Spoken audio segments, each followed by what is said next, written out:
नमस्कार, लाख टके की बात में आप सभी का बहुत स्वागत है। आपके साथ मैं हूं नलिनी पांडे।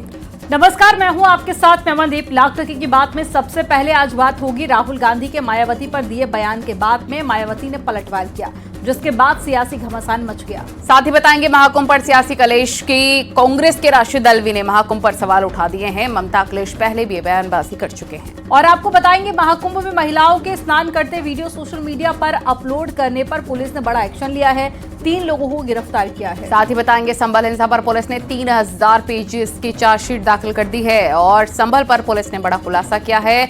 दुबई से रची गई थी कैसे साजिश, ये भी बताएंगे। तो चलिए खबरें दिखाते हैं विस्तार से।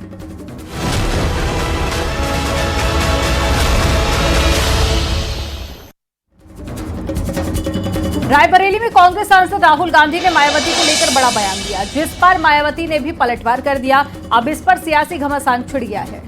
दरअसल मायावती को लेकर राहुल गांधी ने सवाल उठाए थे। राहुल गांधी ने पूछा कि मायावती ठीक से चुनाव क्यों नहीं लड़ती हैं। साथ ही राहुल ने कहा कि मिलकर चुनाव लड़ते तो बीजेपी को हरा सकते थे। वहीं मायावती ने राहुल गांधी पर पलटवार किया। मायावती ने सोशल मीडिया पर पोस्ट किया, दिल्ली चुनाव में बीजेपी की बी टीम थी कांग्रेस। मायावती ने लिखा कि राहुल गांधी पहले अपने गिरेबान में झांके। बीजेपी ने भी एसपी, बीएसपी और कांग्रेस पर निशाना साधा है। यूपी के डेप्यूटी सीएम केशव मौर्य ने कहा कि विपक्षी दल अलग लड़े या मिलकर खिलेगा कमल ही।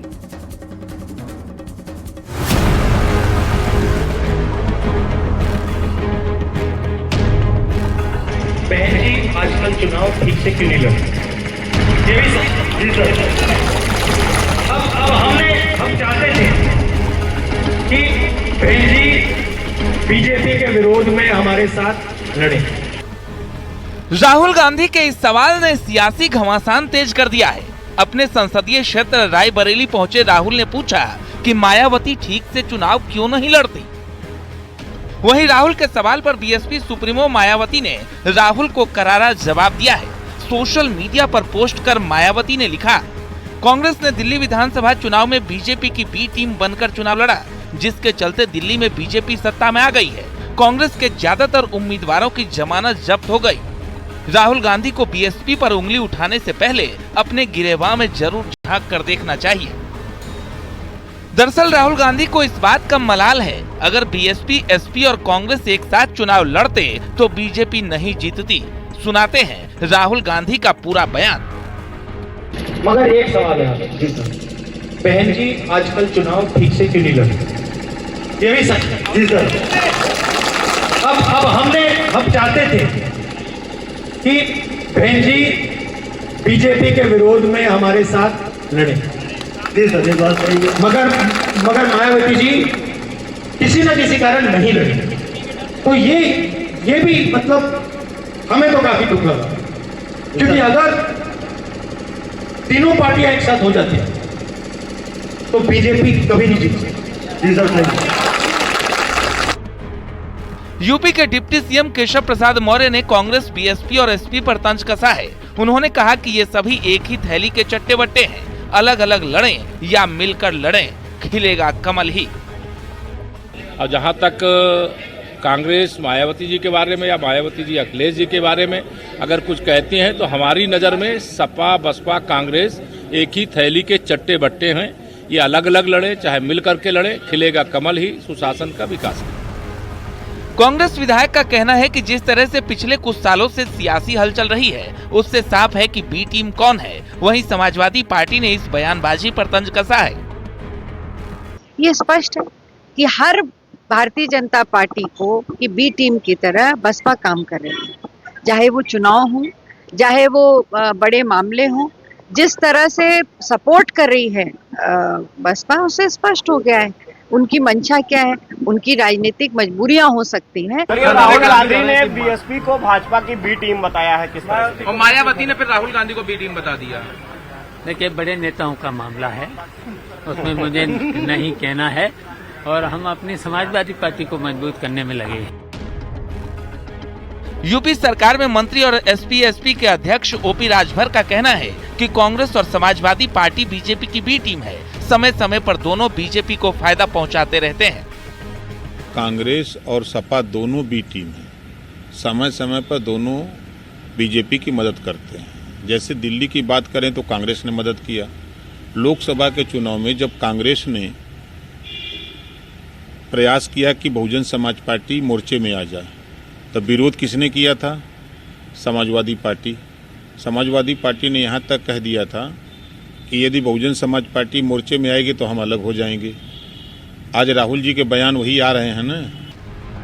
लोकसभा चुनाव के दौरान एसपी की नाराजगी के बावजूद बीएसपी को इंडिया ब्लॉक में लाने की पहल कांग्रेस ने की थी, जिसमें गांधी परिवार एक्टिव था। लोकसभा में मायावती के अकेले चुनाव लड़ने से यूपी में इंडिया ब्लॉक को 16 सीट पर नुकसान हुआ था। अब इसे लेकर सियासी वार पलटवार जारी है। Bureau report, news 18।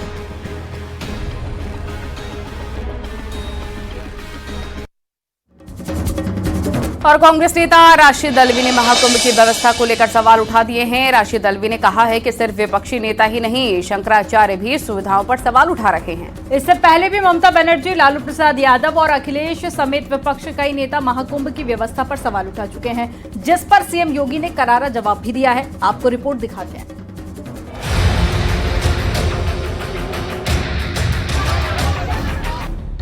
महाकुंभ में त्रिवेणी के पवित्र जल में लोग लगातार स्नान कर रहे हैं। अब तक 59 करोड़ से ज्यादा लोग पवित्र नदी के जल में स्नान कर चुके हैं। ये आंकड़ा लगातार बढ़ रहा है, लेकिन महाकुंभ में व्यवस्था पर विपक्ष के सवाल थमने का नाम नहीं ले रहे। अब कांग्रेस नेता राशिद अल्वी ने बयान दिया है। राशिद अल्वी ने महाकुंभ की व्यवस्था पर सवाल उठाए। हिंदू धर्म के सबसे बड़े महात्मा शंकराचार्य क्या कह रहे हैं, वो सवाल उठा रहे हैं। वो कह रहे हैं कि कोई इंतजाम नहीं है। वो कह रहे हैं कि सैकड़ों लोग मारे गए। वो तो यहाँ तक कह रहे हैं कि ये जो शोर मच रहा है कि ये महाकुंभ है 144 साल के बाद, उनका कहना है ऐसा कुछ है ही नहीं। 2000 में भी ये कहा गया था, 2013 में भी ये कहा गया था, महाकुंभ नाम की कोई चीज नहीं है। ये तो शंकराचार्य कह रहे हैं। ये प्रोपेगेंडा इसलिए किया गया कि भारतीय जनता पार्टी राजनीतिक फायदा उठाना चाहती है। पश्चिम बंगाल के सीएम ममता बनर्जी और आरजेडी सुप्रीमो लालू प्रसाद यादव भी महाकुंभ को लेकर विवादित बयान दे चुके हैं। महाकुंभ अभी नाइबा बोललाम, ओटा को मृत्यु कुंभ हो गए। अरे सब कुंभ का क्या कोई मतलब है, फालतू है कुंभ। समाजवादी पार्टी के अध्यक्ष अखिलेश यादव ने भी ममता बनर्जी के बयान का समर्थन किया था और कुंभ की व्यवस्था पर सरकार को घेरा था। हालांकि उनकी पार्टी के कई नेता भी महाकुंभ पर सवाल उठा चुके हैं। इंतजाम अच्छे नहीं थे, लोगों के साथ खिलवाड़ हुई, उनकी भावना के साथ खिलवाड़ हुई, उनके इमोशन का फायदा भारतीय जनता पार्टी उठा रही है। जो ममता बनर्जी जी ने कहा वो ठीक कहा है कि लोगों की जान गई है, और जान इतनी गई है कि सरकार नहीं बता पा रही है। अभी तक की सबसे ज्यादा लोग खोए इसी कुंभ में है, जान गई इसी कुंभ में, लोग बीमार हुए इसी कुंभ में, लोगों को सड़कों पर रातों रात सोना पड़ा इसी कुंभ में। इसका सवाल का जवाब क्या है भारतीय जनता पार्टी के पास? वहीं यूपी विधानसभा में बजट सत्र के दौरान सीएम योगी ने महाकुंभ और सनातन के खिलाफ बोलने वालों को जवाब दिया था। उन्होंने कहा कि सनातन ही राष्ट्र धर्म है, जो इसका अपमान करेंगे उनको करारा जवाब मिलेगा। आयोजन को उन सीमाओं के साथ उस आस्था को सम्मान देकर आगे बढ़ाना क्या कोई अपराध है? और अगर अपराध है तो हमारी सरकार इस अपराध को कर रही है और आगे क्योंकि हम लोग ये मानते हैं सनातन धर्म इस देश का राष्ट्रीय धर्म है।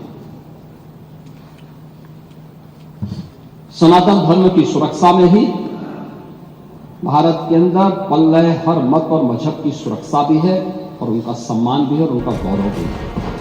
26 फरवरी को शिवरात्रि के स्नान के साथ में महाकुंभ का भी समापन हो जाएगा। रोजाना लाखों श्रद्धालु त्रिवेणी के पवित्र जल में स्नान कर रहे हैं।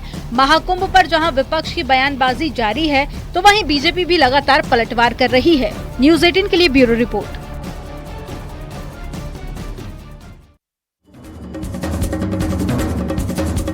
महाकुंभ में कुछ अधर्मियों ने ऐसा कृत्य किया है जिसे कभी माफ नहीं किया जा सकता।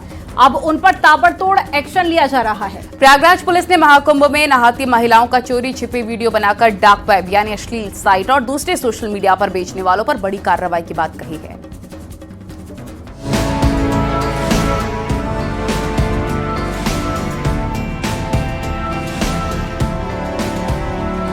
प्रयागराज महाकुंभ में महिलाओं की प्राइवेसी में खलल डाला जा रहा है। संगम में स्नान करती महिलाओं के चोरी से फोटो वीडियो बनाए जा रहे हैं।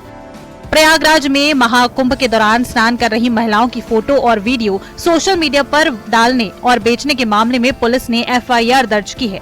एफआईआर के मुताबिक सोशल साइट टेलीग्राम पर 1999 रुपए में ये वीडियो बेची जा रही है। पुलिस को सोशल साइट से ही इस बारे में जानकारी मिली और उसके बाद पुलिस ने इस मामले में संज्ञान लेते हुए एफआईआर दर्ज की। महिलाओं की वीडियो सोशल मीडिया पर वायरल करने और बेचने के मामले में पुलिस ने अब तक कुल 17 सोशल मीडिया अकाउंट्स के खिलाफ 3 एफआईआर दर्ज की है। उसपे हम लोगों ने मुकदमे किए हैं और लोगों को आइडेंटिफाई कर रहे हैं और हम उनके विरुद्ध कठोर कानूनी कार्रवाई। कितने एफआईआर हुए अभी तक? हमने उस पर्टिकुलर चीज के लिए 3 एफआईआर की हैं और वैसे तो भ्रामक सूचना इत्यादि फैलाने के लिए लगभग 55 से 60 एफआईआर की जा चुकी है। महाकुंभ में ये नेटवर्क कैसे काम कर रहा था, धीरे धीरे बेहद चौंकाने वाले खुलासे हो रहे हैं। गुजरात पुलिस की इन्वेस्टिगेशन में बहुत बड़ा खुलासा हुआ है। राजकोट पुलिस ने प्रयागराज से एक शख्स को गिरफ्तार किया है। जांच में पता चला है कि प्रयागराज से एक यूट्यूब चैनल चल रहा था जिस पर गुजरात के एक हॉस्पिटल के लेबर रूम के भी वीडियो अपलोड हुए थे। जांच आगे बढ़ी तो प्रयागराज का लिंक सामने आया। वीडियो को डार्क वेब पर बेचे जाने की खबर थी, जहां अलग अलग वीडियो के हिसाब से बोली लगी। वीडियो की खरीद फरोख्त टेलीग्राम पर हुई, जहां 500 से 2000 तक का रेट था। अलग अलग टेलीग्राम चैनल्स पर वीडियो बेचे गए हैं।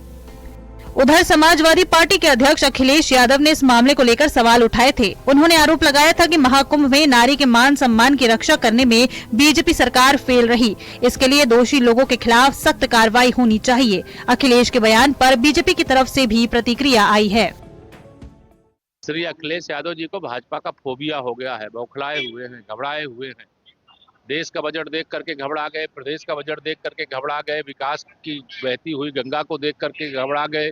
महाकुंभ में आस्था का सैलाब उमड़ा, आस्था की डुबकी लगाने वालों का जो वहाँ पे अभी तांता लगा हुआ है, यह देख करके समाजवादी पार्टी की जो मुस्लिम तुष्टीकरण की राजनीति है उसका किला ढह गया है। लड़के हैं लड़कियों से गलती हो जाती है, जो ऐसा बयान दिया करते थे, जिनके शासन सत्ता में महिलाओं के खिलाफ अपराध के मामले सबसे ज्यादा पाए जाते थे, जिनकी एफआईआर तक दर्ज नहीं होती थी, वो आज महिला सम्मान की चिंता कर रहे हैं। कुंभ में जो कुछ भी घटनाएं हुई हैं उनको लेकर के उत्तर प्रदेश की सरकार बहुत संजीदा है। इस पूरे मामले में एफआईआर भी दर्ज की गई है और जो अपराधी हैं निश्चित तौर पर उनके खिलाफ बहुत कठोरता से कार्रवाई होगी।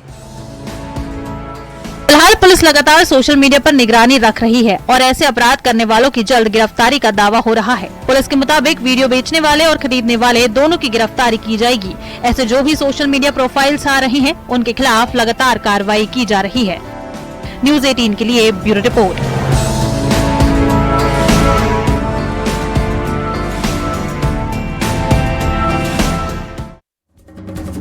और संभल हिंसा केस में अब तक का सबसे बड़ा खुलासा हो गया है। दुबई में बैठकर शारिक साटा ने संभल हिंसा की पूरी प्लानिंग की थी और इस हिंसा को अंजाम देने के लिए उसने अपने गुर्गे गुलाम शाह को जिम्मेदारी सौंपी थी, जिसे संभल पुलिस ने गिरफ्तार तो कर लिया है और कई अहम खुलासे भी हुए हैं। 24 नवंबर को संभल मस्जिद का सर्वे रोकने के लिए एक हिंदू वकील की हत्या की साजिश रची गई थी, जिसके लिए बर्क नाम से व्हाट्सएप ग्रुप बनाया गया था। आपको रिपोर्ट दिखाते हैं।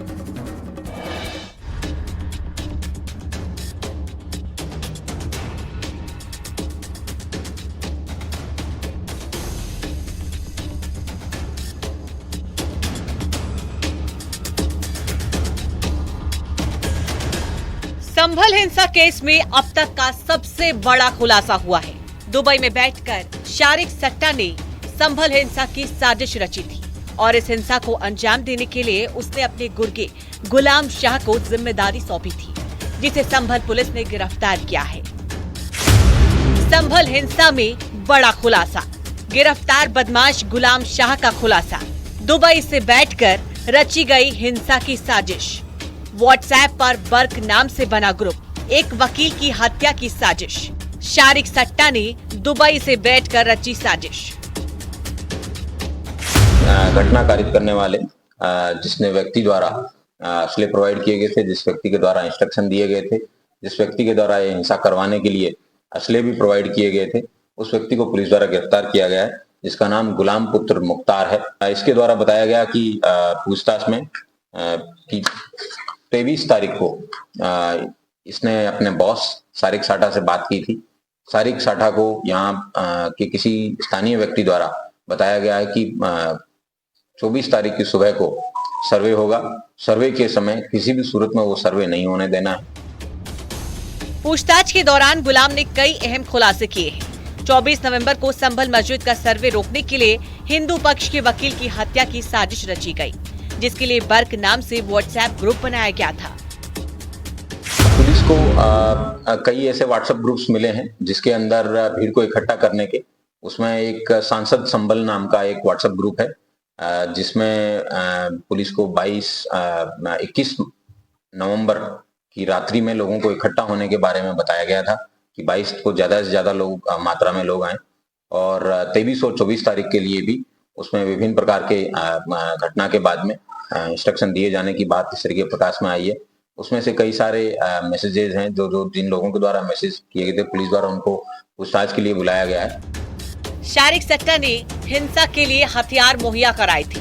पुलिस के मुताबिक शारिक सट्टा को संभल के पूर्व सांसद रहे सफीकुर रहमान बर्क का संरक्षण मिला। शारिक सट्टा का गुलाम गिरफ्तार। पुलिस को एक और बड़ी कामयाबी तब मिली जब उसने गुलाम नाम के शख्स को 9 mm के पिस्टल, 32 बोर के 2 पिस्टल, 1 तमंचा और देशी विदेशी कारतूस के साथ गिरफ्तार किया। गुलाम शारिक का सट्टा का मेन गुर्गा बताया जा रहा है, जो संभल के दीप रासी इलाके का रहने वाला है।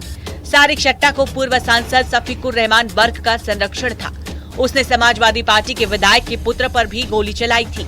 शारिक सट्टा ने साल 2024 के 24 नवंबर को जामा मस्जिद का सर्वे रोकने की साजिश रची थी। साथ ही हिंदू पक्ष के वकील विष्णु शंकर जैन की हत्या की साजिश रची थी।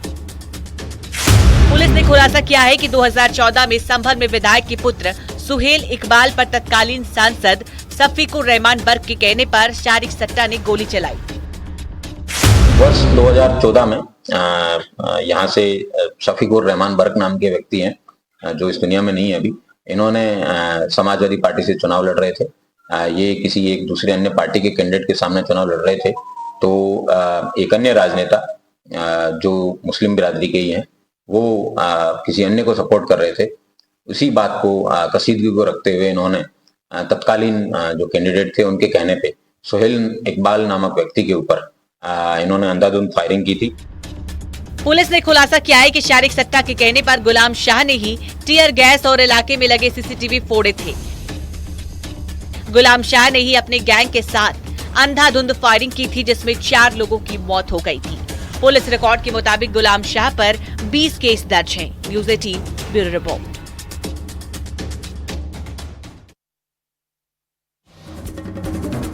संभल जिले में हुई हिंसा के 4 मामलों में पुलिस ने 3000 पेज की चार्जशीट दाखिल कर दी है। पुलिस अधिकारियों के मुताबिक हिंसा से जुड़े बाकी पहलुओं की जांच अभी की जा रही है। संभल हिंसा में जल्द ही बाकी मामलों में भी कानूनी कार्रवाई पूरी की जाएगी। वहीं बीजेपी का कहना है कि संभल हिंसा के दोषियों को बख्शा नहीं जाएगा।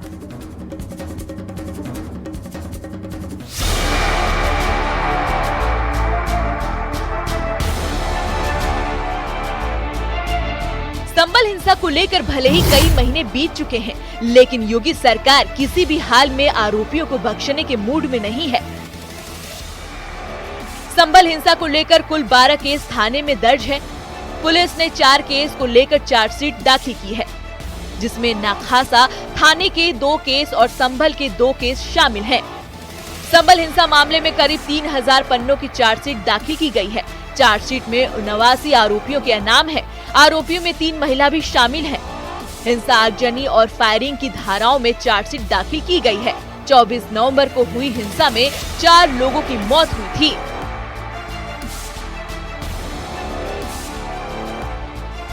और 304-24 जो नखासा थाने में पंजीकृत है, उसमें 25 आरोपियों के खिलाफ आरोप पत्र माननीय न्यायालय में दाखिल किया जा चुका है और 15 वांछित हैं और 23 आरोपियों के खिलाफ आरोप पत्र माननीय न्यायालय में प्रेषित कर दिया गया है और 14 आरोपी वांछित हैं। अभी तक जो है संभल थाने के 2 अपराध संख्या के आरोप पत्र माननीय न्यायालय में दाखिल किया जा चुका है और 2 का शेष है और नखासा थाने के दोनों अपराध संख्या 304 और 305/24 में आरोप पत्र माननीय न्यायालय में प्रेषित करते हैं। संभल हिंसा मामले में पुलिस ने कोर्ट में ठोस सबूत पेश किए हैं, जिसके चलते अभी तक किसी भी आरोपियों की जमानत नहीं मिल पाई है। हिंसा, आगजनी और फायरिंग को लेकर चार्जशीट दाखिल की गई है। पुलिस ने जो चार्जशीट दाखिल की है वो करीब 3000 पन्नों की है। इसमें सीसीटीवी फुटेज और अन्य चीजों के आधार पर अभियोग पंजीकृत किया गया और टोटल 23 लोगों के खिलाफ इस केस के अंदर है वो चार्जशीट हुए हैं। दूसरा अभियोग थाना नखासा पे संजीव कुमार सोम है, ये हमारे पीआरओ हैं। जब एक अपराधी द्वारा छत से फायर किया गया और उसको नीचे से ग्राउंड सपोर्ट मिल रहा था, उस समय पीआरओ और हम घायल हो गए थे। उस अभियोग के अंदर 304 अभियोग नंबर, उसमें 25 लोगों के खिलाफ चार्जशीट करके उन लोगों को जेल भेजा गया है और इसमें बैलिस्टिक रिपोर्ट आनी शेष है। उसके आधार पर इसमें सप्लीमेंट्री चार्जशीट भी सबमिट की जाएगी। बीजेपी महामंत्री दुष्यंत गौतम ने संभल हिंसा मामले में चार्जशीट फाइनल होने पर कहा कि सरकार कड़ी कार्रवाई करके किसी को नहीं छोड़ेगा। दंगा कराने के लिए, लोगों का धर्म परिवर्तन कराने के लिए और लोगों को मारने के लिए ये सब प्रयोग किए हैं। वो संभल भी वो प्रयोग था, वो साफ साफ जाहिर है, पर्दा खुल रहा है कि इन लोगों ने, षड्यंत्रकारियों ने संभल के अंदर जो आक्रमण किया था, ऐसा अनेकों अनेक देश के अंदर जो हो रहा है ये सारा प्रयोग है। और मुझे लगता है आज मोदी के नेतृत्व में जैसे देश चल रहा है ऐसे सारे प्रयोग फेल होने वाले हैं और आगे वाले समय में इनको ऐसा प्रयोग करना भी नहीं चाहिए। पुलिस ने संभल हिंसा को लेकर कुल 12 मुकदमे दर्ज किए हैं, जिनमें अभी 4 केस को लेकर 3000 पन्ने की चार्जशीट पुलिस ने दाखिल की है। ये चार्जशीट फायरिंग और आगजनी को लेकर है। न्यूज़ 18 के लिए ब्यूरो रिपोर्ट।